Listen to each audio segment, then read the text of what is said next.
வணக்கம் விவசாய பெருமக்களே. இப்பொழுது பிரம்மாஸ்திரம் என்ற இயற்கை கரைசலை தயாரிக்க தேவையான பொருட்களை பார்க்கலாம். தண்ணீர் 40 லிட்டர், மாட்டு கோமியம் 5 லிட்டர், மாட்டு சாணம் 5 கிலோ, வேப்ப இலை 5 கிலோ, ஆடாத்தோட இலை 2 கிலோ, புங்கன் இலை 2 கிலோ, எருக்கன் இலை 2 கிலோ, ஊமத்தஞ்செடி 2, நுணா இலை 2 கிலோ. இதனுடைய பயன்களை பார்க்கலாம். இதனுடைய முக்கிய பயனாக பூச்சிகள் மற்றும் நோய்களை கட்டுப்படுத்தல், விதை மற்றும் வேர் வளர்ச்சிக்கு உதவுகிறது. இது காய் துளைப்பான் போன்ற உறிஞ்சும் பூச்சிகளை கட்டுப்படுத்தப்படுகிறது.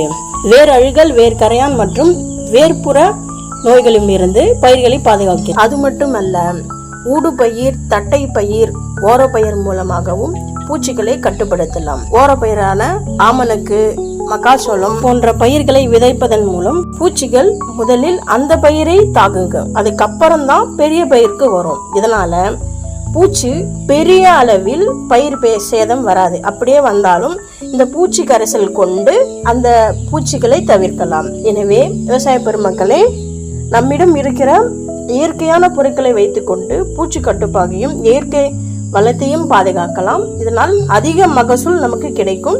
இதனால் அதிகப்படியான பண செலவும் ஏற்படாது.